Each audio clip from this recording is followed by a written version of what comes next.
지키시고 그리고 조성하시고 그리고 저를 영원히 책임지실 저희 창조주이시자 주인을 섬기고 경배하고 그분을 높이는 일이야말로 그것이 진정 참된 명절이고 그것이 참된 하나님을 예배하는 것이다. 그리고 주님이 기뻐하고 받으실 만한 것이다. 이런 생각을 해봤습니다. 오늘 여기 하나님을 예배하러 오신 우리 성도님들 모든 삶 가운데 주님의 큰 축복과 은혜가 넘치기를 주님 앞에 기도하고 바랍니다. 오늘 먼저 말씀은 로마서 12장 1, 2절 같이 찾아서 읽도록 하겠습니다. 로마서 12장 1, 2절입니다.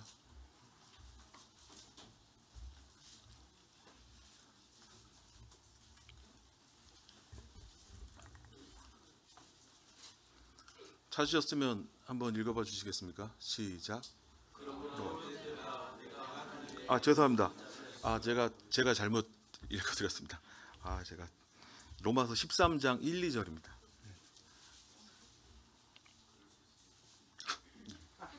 감사합니다. 로마서 13장 1, 2절 같이 읽겠습니다. 시작. 각 사람은 위에 있는 권세들에게 복종하라. 권세는 하나님으로부터 나지 않음이 없나니 모든 권세는 다 하나님께 정하신 바라. 그러므로 권세를 거스르는 자는 하나님의 명을 거스르니 거스르는 자들은 심판을 자처하리라. 디모데전서 2장 1, 2, 3, 4절 같이 읽겠습니다. 디모데전서 2장 1, 2, 3, 4절 말씀 같이 읽겠습니다. 찾으셨으면 같이 읽어보도록 하겠습니다. 시작.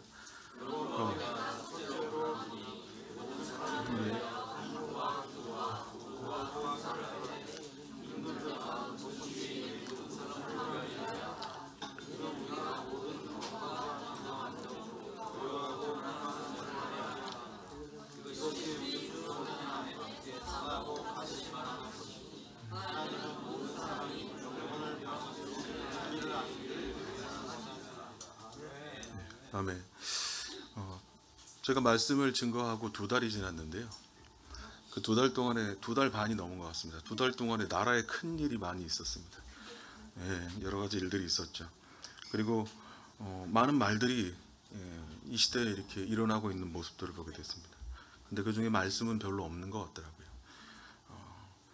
오늘 말씀을 보면은 뒤에 그 단어들에 보면 이런 말씀들이 있습니다. 하나님이 정하신 바라. 로마서 1장 3절에 그리고 디모데후서 전서 1장 후반절을 보면은 하나님이 받으실 만한 것이다. 그리고 하나님이 모든 사람이 구원을 받으면 진리를 안데 이르기를 원하신다. 이렇게 말씀하고 있습니다.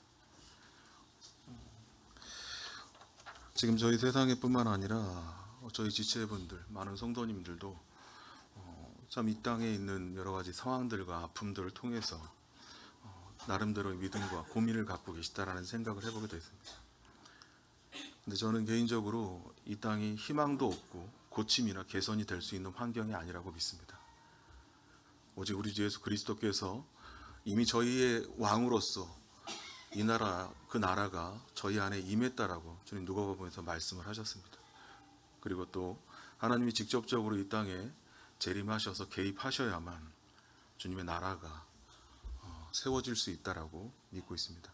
그럼에도 불구하고 저희는 이 땅에 속해 있기 때문에 하나님께서 예수 그리스도께서 그리고 그의 제자들이 이 땅에 있으면서 어떤 삶을 살았는지에 대해서 저희는 바르게 알고 그리고 그 말씀의 원리에 따라서 어떤 믿음의 본을 취해야 되는지에 대해서 하나님 앞에 기도하고 말씀을 준비했습니다. 저희 이 나라는 국가의 통치 원리, 주권자는 누구죠? 성도님들? 국민입니다. 저희들 개인이죠.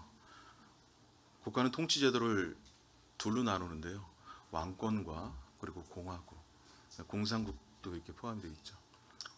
여러 가지가 나눌 수 있지만 저희 국가는 민주공화국입니다. 이 공화국의 특징은 모든 주권이 누구에게 있습니까? 국민에게 있습니다. 개인에게 있습니다. 그리고 모든 권력은 어디서부터 나옵니까? 개인에게서 나옵니다. 국민에게 있습니다. 자세히 살펴보면요, 이것은 자신들의 힘으로 유토피아를 꿈꾸는 그런 사람들의 계획과 생각에서 나오는 것입니다. 이 나라가 세워지려면 영토가 있어야 되고요, 그리고 법이 있어야 됩니다. 입법과 사법과 행정, 민관, 군의 기구를 통해서 자신들이 가지고 있는, 또 개인과 집단이 통용될 수 있는 생각과 의지와 뜻을 담아서 세운 국가가 바로 공화국입니다. 이 공화국의 원리는 모든 주권이 개인에게 있다는 것입니다. 자신이 주인이라는 뜻을 가지고 자신이 일을 하는 거죠. 입법부의 수장은 대통령입니다. 그분은 국가의 권력의 그 종이죠. 사법부 같은 경우는 법무부 장관 같은 경우, 서로 입법, 사법, 행정이 서로 간에 어떤 그 하나이지만은 잘 어떻게 보면은 나눠져 있는, 그리고 서로를 견제하는 기관이 이 국가 기관입니다. 하나로 통일되어 있으면은 그건 잘못된 거죠. 하지만 왕국은 다릅니다. 왕국은 어떻죠? 왕국은 왕의 의지가 담겨 있는 곳입니다. 왕국은 왕의 통치 영역, 곧 그의 의지와 계획과 목적에 따라서 통치되고, 그 왕국의 백성들은요, 왕의 의지에 따라서 정치, 경제, 법률, 문화, 교육, 비전, 이러한 삶을 꿈꾸고 살아가는 겁니다. 자신의 의지가 있긴 하지만 직접적으로 반영되는 것은 왕의 통치 원리에 따라 있습니다. 하나님께서는 예수 그리스도를 통해서 아버지 하나님의 왕국에 대해서 이 땅에 예정하시고 준비하시고 보여주셨고요, 우리는 그분의 사랑과 은혜 가운데 그 나라의 백성과, 그리고 나라의 대사와, 그 나라의 군사와, 그 나라의 기업이 되었습니다. 이 나라를 들어갈 수 있는 기준이 있어요. 이 세상은 이 나라에 태어나면 그 나라의 백성이 되는 것이지만요, 하나님 나라의 왕국에 그 들어가는 기준은, 백성이 되는 기준은, 출입 자격은 다릅니다. 출입 자격이 어떻습니까? 거듭나야 된다고 주님 말씀하십니다. 요한복음 3장 3절에 사람이 거듭나지 아니하면 하나님 나라를 볼 수 없다. 거듭난 성도, 그리고 교회, 신부, 이 천사들만 하나님 나라에 들어갈 수 있습니다. 그리고 이 나라에 들어갈 수 있는 분들은 하나님의 말씀과 성령으로만 거듭나어지고, 그리고 온전하게 은혜를 입은 분들이 주님의 나라에 들어갈 수 있죠. 출입 방법은 어떻습니까? 오직 믿음으로 들어갑니다. 돈이 많아도 못 들어가고요, 마음이 착해도 못 들어가고요, 또 육신의 개성과 훈련, 종교적인 열심을 통해서 들어갈 수 있는 것이 아닙니다.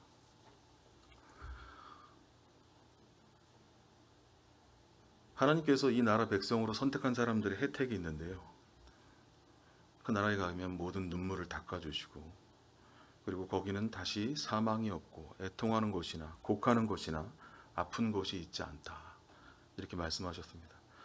수정같이 맑은 생명수가 중심에 흐르고요, 광 좌우에 생명나무가 있고요, 거기는 만국을 치료하는 것이다. 그곳은 다시 저주가 없다라고 말씀하고 있습니다. 밤이 없고 등불과 같이 빛이 쓸 데가 없다. 우리 주 예수 그리스도의 하나님의 빛이 그곳을 비추고 있기 때문이다 라고 말씀하고 있습니다. 성도님들과 그리고 거기에 있는 모든 백성들은 하나님을 중심으로 영원토록 세세토록 그것에서 머물 것이다 라고 말씀하고 있습니다. 우리가 이 두 가지 원리를 잘 알고 있어야 됩니다. 그러면 이 땅에 성도가 머무는 동안 가지고 해야 될 성격적, 성경적 사상과 가치는 어떤 것인가? 저희가 아까 읽었던 말씀처럼 로마서 13장 1, 2절에 있는 말씀, 디모데전서 2장에 있는 말씀, 바울이 이 말씀을 쓸 때 그 당시 상황은 어땠습니까?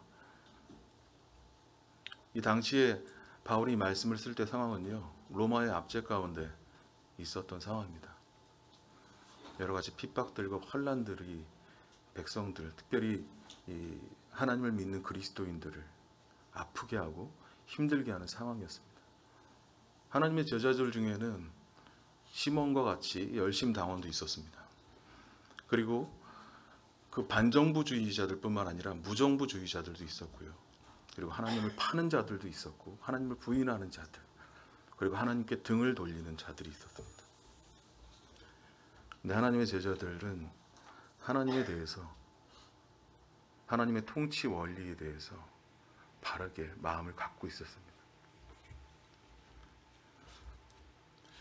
예수님을 사랑하는 제자 중에 마태는 예수님을 잡으러 오니까 칼을 빼서 말고의 길을 잘랐죠. 근데 예수님께서 말씀하셨는데요, 칼을 도로 놓아라.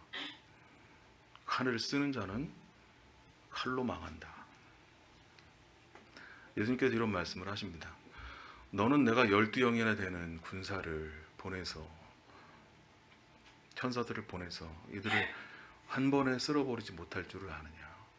12영이라는 개념은요, 군단인데요. 12군단이요. 로마 당시의 군단으로 치면은 한 군단이 5,000명이니까 6만 명 정도 됩니다. 천사가 6만 명이면요. 제가 사무엘상에서 봤지만 14만 8천 명을 하루에 보낼 수 있는데요. 12영이면은 이 나라와 세계를 쓸어버리고도 남을 만한 능력이 있으시다라고 하나님께서 말씀하십니다. 근데 예수님은 그럼에도 불구하고 이 나라 권세와 그 로마의 압제 속에서 어떤 본을 보이셨는지 성도님들을 잘 아실 겁니다. 내 나라는 이 땅에 속하지 않았다고 주님은 확실하게 얘기하셨습니다. 예수님께서는 이 땅에 내려오시면서 나시기 전부터 이 왕국에 대해서 성경은 어떻게 표현하고 있냐면 분명하게 표현하고 있어요. 마태복음 2장에 보면은 주님께서 이 땅에 오셨을 때 유대인의 왕, 그러니까 왕국의 왕으로 오신 분이 어디서 났느냐 이렇게 얘기하십니다. 그리고 그분이 공생애를 처음으로 시작하실 때 하신 말씀이 뭡니까? 회개하라, 하나님의 왕국이 가까웠다. 기도를 가르치실 때 어떻게 하셨습니까? 하나님의 뜻이 하늘에서 이룬 것과 같이, 그 왕국에서 이룬 것과 같이 땅에서도 이루어지기를 원하신다고 말씀하셨습니다. 산상수훈에서도요, 의를 위하여 핍박당하는 자는 복이 있다. 왕국이 저희 것이며. 주님은 우선순위를 정할 때에도 항상 이렇게 얘기하셨습니다. 먼저 그의 나라, 왕국과 의를 구하라. 예수님께서는 자신을 죽이려는 빌라도 앞에서 어떻게 하셨습니까? 그런 다른 사람들, 그러니까는 대제사장들이나 이런 사람들이 예수님을 핍박하고 넌 왜 대답지 않느냐. 그때 아무 말씀 안 하셨는데 빌라도 앞에서 네가 왕이냐 그랬을 때 주님은 기뻐하셨어요. 그렇지만 내 나라는 이 땅에 속해 있지 않다. 그분이 돌아가실 때에도 그 명패에는 어떻게 돼 있었습니까? 유대인의 왕이라는 표현을 들었죠. 그리고 그님께서 돌아가시고 이 땅에 다시 오셨을 때 사도행전을 보면은 1장 13절에 보면 3절부터 보면요. 하나님께서 친히 40일 동안 살아계시면서 그들에게 보이시며 하나님 나라의 일을 말씀하셨습니다. 예수님께서 보이시고자 했던 것은 아버지 하나님을 나를 통해서 본 자는 아버지를 보이시는 거였고요. 그리고 이번 이제 그분이 예수님께서는 죽으시고 부활하시고 모든 통치권을 가지시고 왕국에 대해서 설명을 하셨습니다. 근데요, 예수님이 그렇게 능력이 있으시고 권위가 있으시고 전지하시고 전능하신 이 우주 만물을 창조하신 그분께서 이 세상의 권위 앞에서 어떻게 했죠? 죽기까지 순종하셨습니다. 죽기까지 복종하셨어요. 그것은 아버지 하나님의 뜻을 이루는 것이었습니다. 예수님께서는 두려워하셨죠. 하실 수만 있거든 이 잔을 내게서 돌려달라고요. 하지만 나의 원대로 하지 마옵시고 아버지의 뜻대로 하옵소서라고 말씀하셨습니다. 그것이 왕국 백성이 가져야 될 마음 자세라고 주님 말씀하십니다. 아까 얘기했듯이 제자들의 상태와 태도도 다 달랐습니다. 열심당원도 있었고요. 율법 학자도 있었고요. 반정부주의자, 무정부주의자, 다양했죠. 다양한 사상들과 이념들을 갖고 있었습니다. 근데 그 말로는 어땠습니까? 베드로 형제님은 어땠습니까? 십자가에 거꾸로 못 박혀서 순교하시면서 국가 권력에 대해서 순종하셨어요. 베드로 동생 안드레는 어떻습니까? 십자가가 아니라 Y자 모양으로 십자가에 달려서 순교했습니다. 바돌로메는 어떻게 죽은 줄 아십니까? 산채로 가죽이 벗겨지고 후에요. 머리가 베어져서 죽었습니다. 야고보는요, 성전 꼭대기에서 떨어뜨린 다음에 살아있어서요, 사람들이 돌로 쳐서 죽였습니다. 시몬은 기둥에 거꾸로 매달려서 톱으로 옆으로 죽을 때까지 켜는 죽음을 당했습니다. 바울은 목베임을 당했고요. 빌립과 마태, 다데오는 하나님의 말씀을 전하다가 다 순교를 했습니다. 하나님 나라의 사과와 믿음을 가지고 있는 앞선 형제님들의 본을 통해서 저희들은 어떤 마음으로 이 땅에 머물러 있어야 하는지에 대해서 배울 수 있을 것 같습니다. 저희가 뽑은 선출직, 왕과 그리고 높은 지위에 있는 자들, 대통령과 또는 입법기관들, 각 자리에 있는 수장들이겠죠. 여러분들 생각해 보십시오. 내가 지지하고 있는 정권이, 오늘 정권이 하나님의 뜻이고 하나님의 뜻이 이뤄달라고 얘기할 수 있지만 다음 세대엔 그 정권이 또 바뀔 수가 있습니다. 그렇죠? 그러면 그 정권을 인정하지 않을 겁니까? 저희가 마음을 갖고 마음속에 품고 있어야 될 근본적인 나라는 하나님 나라입니다. 세상이 이렇게 혼란스럽고 어지러울 때 저희들이 가장 먼저 가져야 될 자세가 어떤 거라고 생각하십니까? 전 개인적으로요, 하나님과 동행하면서 그분의 뜻을 알고 주어진 삶의 현장에서 주님이 주신 분량에 따라서 주님을 나타내시는 것이라고 봅니다. 저희 이 디스펜세이션이라고 하죠. 하나님의 섭리, 이 역사는 하나님의 정하신 시간대로 가고 있습니다. 점점 악해지고요. 이 땅에 모든 주권은 주님께 있지만 통치 원리는 세상, 사탄에게 있지 않습니까? 세상은 점점 악해질 것입니다. 하지만 그럼에도 불구하고 하나님이 사랑하신 그 영혼들을 구원하기 위해서 우리는 계속 기도하고 또 그 영혼들을 위해서 하나님 나라가, 그 왕국이 빨리 오기를 원하지만 내 사랑하는 가족과 내 친지와 내 재물이 아니죠. 내가 중요하게 여기는 것이 아니죠. 그 영혼들을 위해서 조금 늦춰달라고 기도할 필요도 있다는 생각이 듭니다. 이런 때 저희들이 해야 될 기도가 있다라고 생각이 됩니다. 저는 마태복음 6장 9절과 13절에 있는 말씀이 계속 기도가 됩니다. 이런 시기적으로 어렵고 힘들다고 하는 이때에 저희들이 기도해야 될 부분은요, 하늘에 계신 나의 아버지, 지금 이때에 아버지의 이름이 거룩히 여김을 받기를 원합니다. 나의 삶에서 그리고 내가 속한 모든 곳에서 아버지 하나님의 이름이 거룩히 여김을 받길 원합니다라고 저희는 기도해야 된다라는 생각이 들었습니다. 그리고 하나님의 나라가 이 땅에 이루어지기를 기도하고요. 그리고 저희가 필요한 환경들, 고요하고 단정한 중에 하나님을 섬길 수 있는 환경이 조성될 수 있도록 기도해야 된다. 그리고 이런 상황이 되면은요, 여러 가지 생각들이 다른 분들과 의견이 나눠지게 되고, 그리고 아픔을, 원하지 않는 아픔을 가질 때도 있는데요. 그럴 때 우리는 성령님께 의지하고 하나님의 왕국을 갖고 우리가 정말 서로에게 어떤 존재인지에 대해서 잘 인식함이 필요하다는 생각이 듭니다. 이런 것들로부터 우리가 시험에 들지 않게 하는 것이 필요하고요. 그리고 하나님이 원치 않는 악에서 우리를 구원하셔서 우리가 그리스도께서 하나 되시고 연합시키신 그분의 거룩한 보혈로 하나 된 이 거룩한 교회가 하나 돼서 주님 영광이 나오기를 기도해야 된다는 생각이 들었습니다. 우리가 그런 삶을 살기 위해선 저희 자신이 어떤 사람인지를 아는 것이 정말 중요합니다. 제가 지난번에 성도님들한테도 계속 말씀을 드리고, 이거는 얼마나 또 언제든지 이야기를 해도 저는 부담이 없다라는 생각이 듭니다. 우리 구원의 상징성이라고 형제님께서 지난번에도 말씀해 주셨지만요, 저희를 의롭다고 칭하신, 그리고 저희의 성화와 상태와 미래에 대한 이 영화, 이 세 가지 사실을 잘 말씀을 통해서 인지하고 있는 것이 필요하다는 생각이 듭니다. 우리가 이러한 시대에 우리 각자가 믿음으로 주장해야 될 자세가 있습니다. 베드로전서 2장 9절에 보면요, 너희는 택하신 족속이요 왕 같은 제사장이요 거룩한 나라요 그의 소유된 백성이니 이 너희를 어두운 데서 불러내어 그의 기이한 빛에 들어가게 하신 이 아름다운 적을 선전하게 하려 하십니다.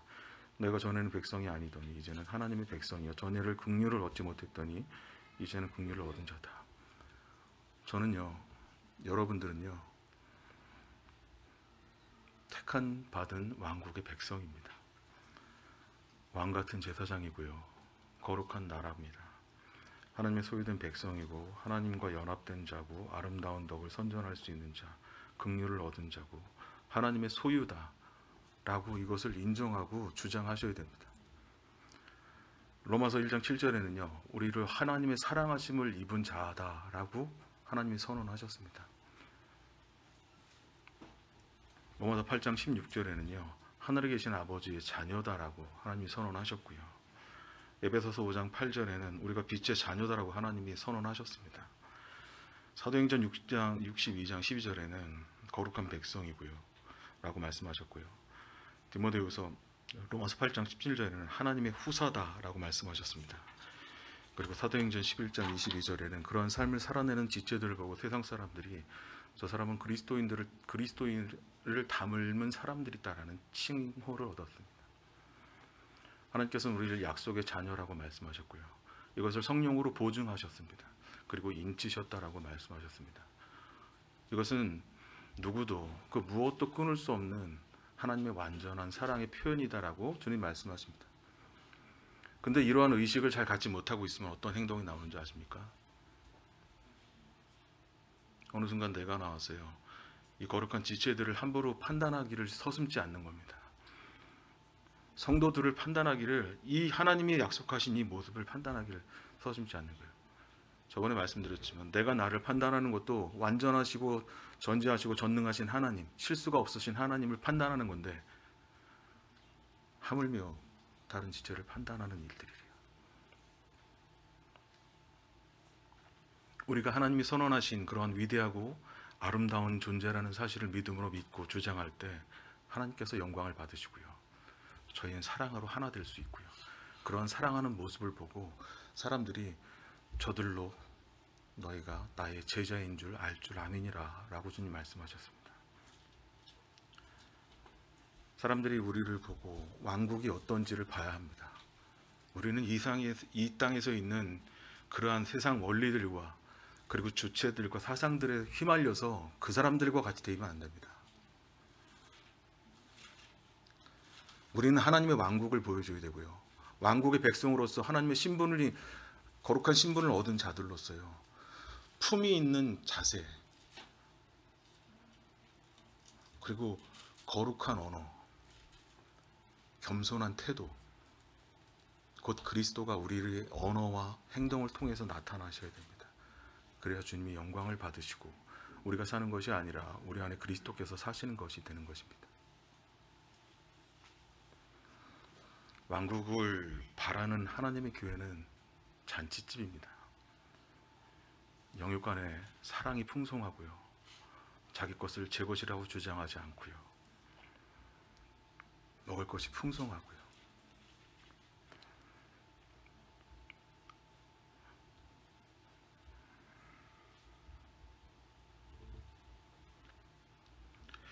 우리 각자가 근데 주님으로 채워져 있지 않으면, 말씀으로 인도받지 않으면, 그리스도로 채워져 있지 않으면, 주님과 동행하지 않으면 이러한 삶은 나타날 수가 없습니다. 이런 왕국의 삶을 믿는 무리에 이 즐거움을 살고 있는 사람들에게 함께 하고 싶어 하고요, 그 교회가 가고 싶어하고 함께 되어야 한다. 주님 그렇게 얘기하십니다. 2025년에는 하나님이 말씀하신 이 거룩한 왕국의 원리와 그리고 우리의 신분을 주장하면서 서로를 높이고 존경하고 우애하고 겸손한 자세로 섬기면서 혹시 우리가 모르는 넘어질 것이나 거칠 것을 지체들 앞에 두지 않고 겸손히 서로를 사랑하면서 우리 주 예수 그리스도의 향기가 나는 삶을 사는 저와 우리 성도님들 되기를 바라는 마음이 있습니다. 이상으로 말씀 마치겠습니다.